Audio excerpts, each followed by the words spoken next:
Hi folks, I'm Alan Watt and this is Cutting Through the Matrix. I've mentioned this before, people really think they're in charge of their own minds. I've said before, most out there are not.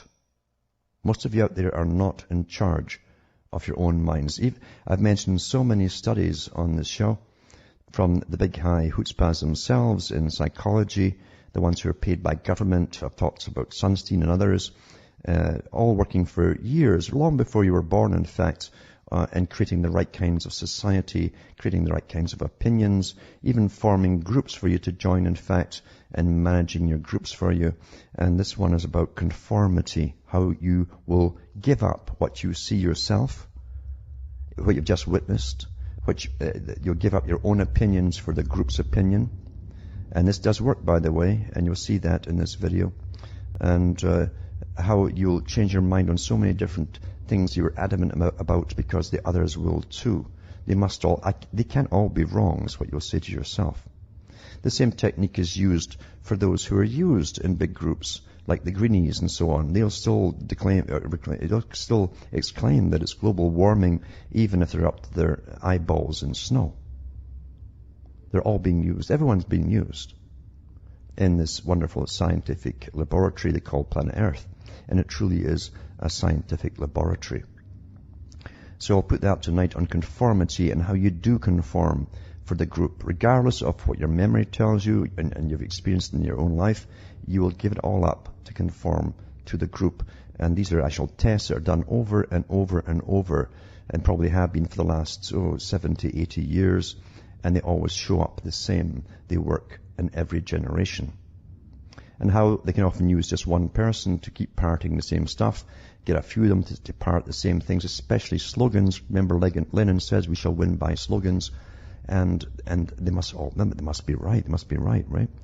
It's like when they came out of the Bush's camp at one time, and the whole team would talk to independent newspapers or reporters, but they'd all use the same terms: weapons of mass destruction, just like that, you see. And that works on the majority of the public because they don't reason things out for themselves. But this is what's going on. You're all being used. You're given your opinions, and unfortunately most out there conform. Yesterday I went on about conformity and the scientific studies that have been done in psychology.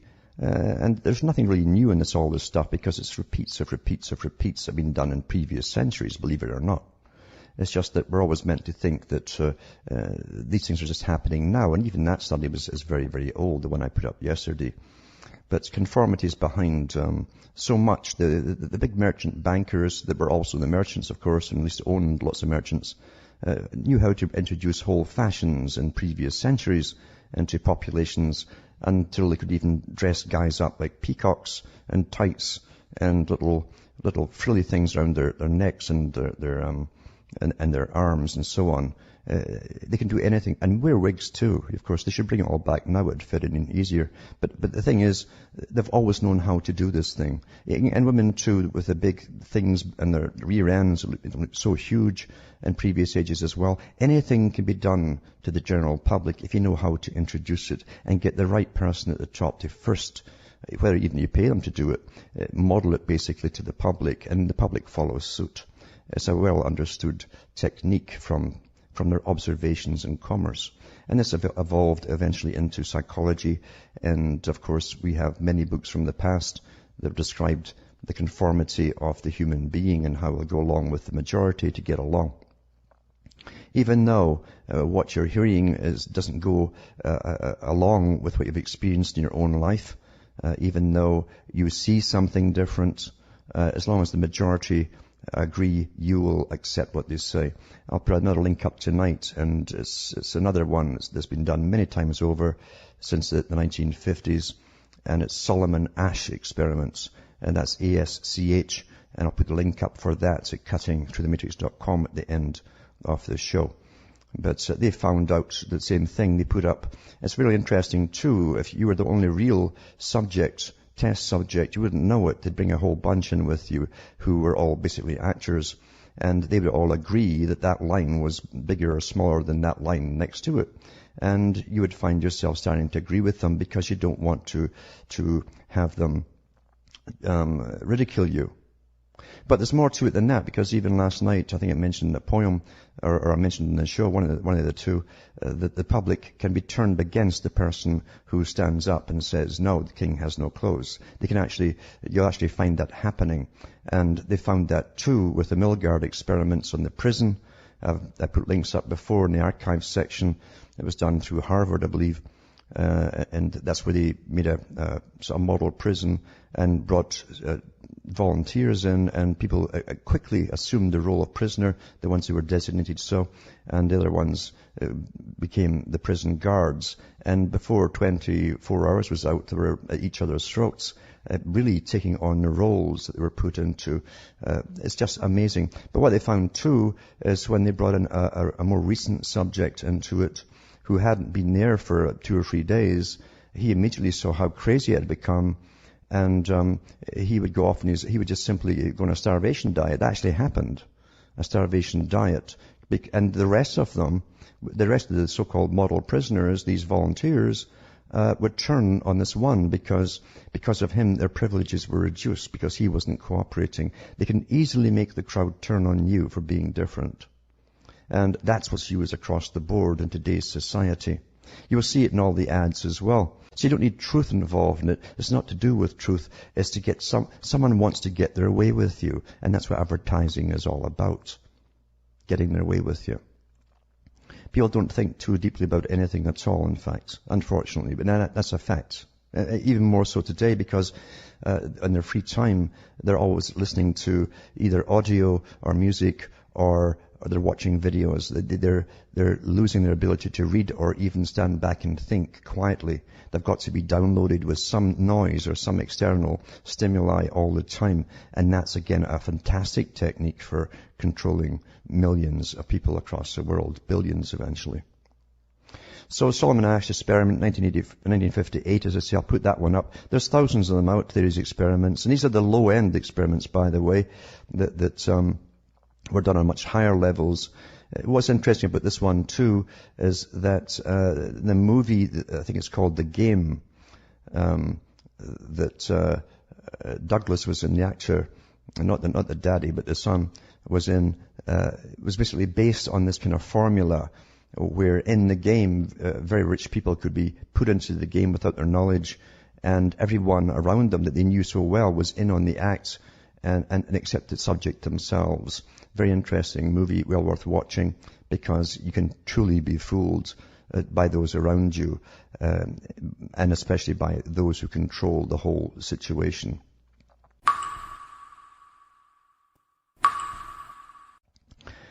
As I say, we're living in a fantasia, really, of incredible control, and it's control of the mind. There's nothing more important than controlling the mind to control populations.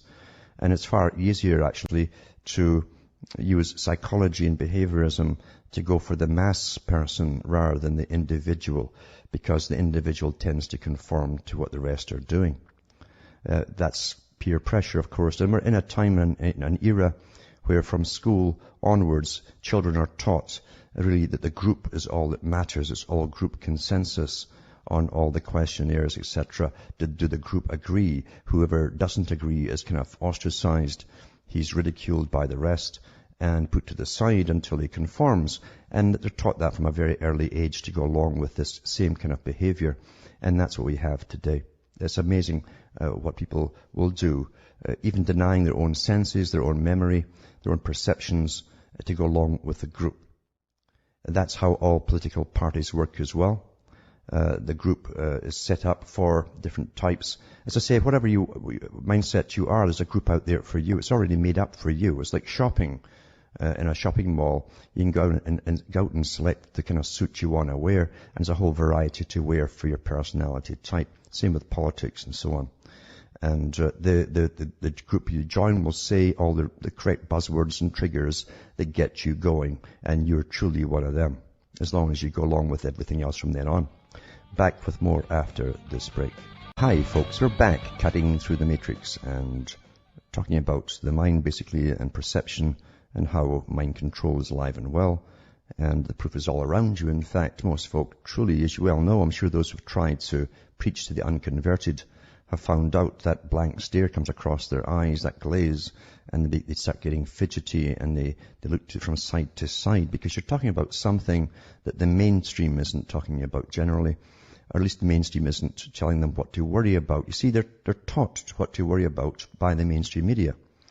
And if the mainstream media doesn't tell them to worry about it, then they don't. They truly they believe that some benefactor above them in their favorite television station is looking after them. They've been trained to believe that from childhood, that the special people take care of them. That's a socialized society. That is socialism. It's the perfect socialist society. And that's how the top tyrants in the world's history in socialism wanted the public to be. Train them to believe that specialists and experts are taking care of all the big problems, so all you have to do at the bottom is work, pay taxes, and play yourselves. And that's what's happening today. It's all around you. Brzezinski said the same thing. In his book, he talked about the public giving over their ability to reason to the media. They'll expect the media to do their reasoning for them. And it never occurs to them that the media is allowed to lie all the time. I've mentioned the article before. I even had put it up, I think the link, a couple of years ago, maybe 3 years ago, in fact, of a group within Fox News. It was given, a group of reporters was given a contract to do investigative reporting, and they looked into, I think it was Monsanto or something. They were told to back off by their bosses, and eventually their show was pulled, so they tried to sue the company, the television company, all the way to Supreme Court, and they were told there that there's nothing in the law that says that news must tell you the truth. All the way to Supreme Court, and they were told there that there's nothing in the law that says that news must tell you the truth. All the way to Supreme Court, and they were told there that there's nothing in the law that says that news must tell you the truth. It's news, right? It's data.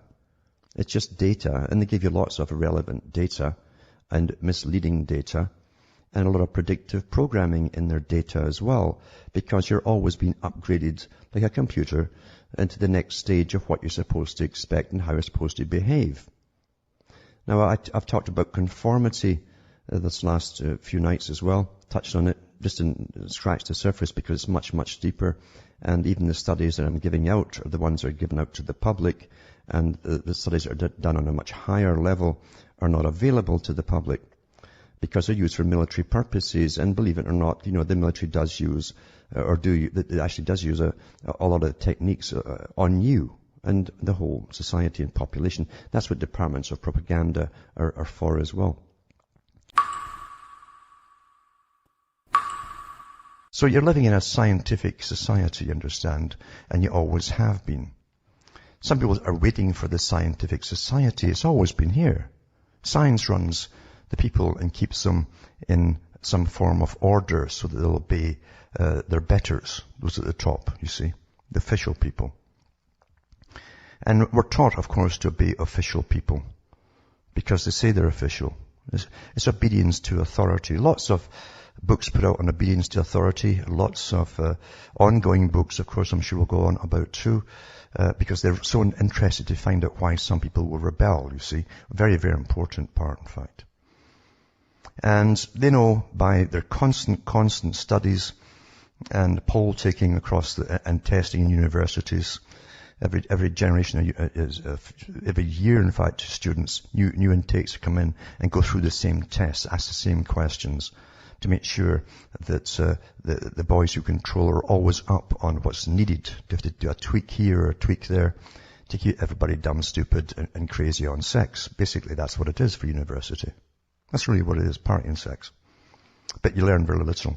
And anyway, even when you train for something, you won't get a job because we're now in austerity times and all the jobs are overseas.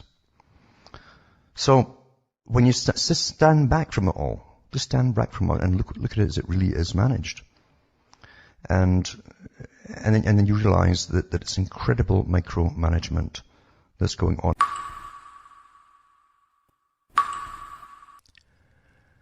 We're managed pretty well perfectly today. I've gone through all the different old stuff, really, about nudging people along the internet and how they nudge you to look at what they want you to see on any topic. They'll nudge you to this article as opposed to other articles, for instance. It's very, very controlled. And they'll nudge you into, well, if you looked at that, then other folk also looked at this. So they want you to be like other folk, as they say. And you take their word, well, that's what other folk... No, they didn't. Maybe they did eventually, because they're all giving the same message as you. People who looked at this, also looked at that. And that's how they get you to have a particular opinion on something, or divert you off the topic altogether. It happens every day to thousands, maybe millions of people across the world. We live through the changes. Most folk don't notice them much at all. They adapt very quickly. And because everyone else is adapting at the same speed and time, they don't question it at all. Most folk really simply look at their sanity and by bouncing it off other people. Are they doing the same as I'm doing? Or am I doing the same as they're doing? And then they all want to join them and be the same. Sameness is the character of the masses. Sameness, uniformity. So they don't really notice why, or you don't even need detailed, in-depth explanations as to why things are happening at all. And in many of the big brochure, the documents that are put out by think tanks, they mention that fact, that if you're going to lie to the public, don't give them elaborate explanations of the lie. Just tell them a simple thing, and never expound on it. In many of the big brochure, the documents that are put out by think tanks, they mention that fact, that if you're going to lie to the public, don't give them elaborate explanations of the lie. Just tell them a simple thing, and never expound on it. In many of the big brochure, the documents that are put out by think tanks, they mention that fact, that if you're going to lie to the public, don't give them elaborate explanations of the lie. Just tell them a simple thing, and never expound on it. That's good enough. If you expound on it, it sounds like you're calling them. They'll pick that up. So just tell them a simple lie, and that's it. So just tell them a simple lie, and that's it. And that's good enough. And you have to accept that. Most folk in society, by statistics and by the studies that have been done for so many centuries, always bring about 80% of the public are quite content. It wouldn't matter what flag they're waving or whatever, whoever's running it. They wouldn't really care if it was Godzilla monster. I mean, as long as most things are the same for them personally, they'll continue and they won't complain. Those who want to buy the books and discs I have at cuttingthroughmatrix.com, look up the website, take notes of all the official sites I have there, and you can get the books and discs there. And you can also donate. It tells you where to donate to as well, how you do it. For myself, Alan Watt, it's good night. May your God or your gods go with you.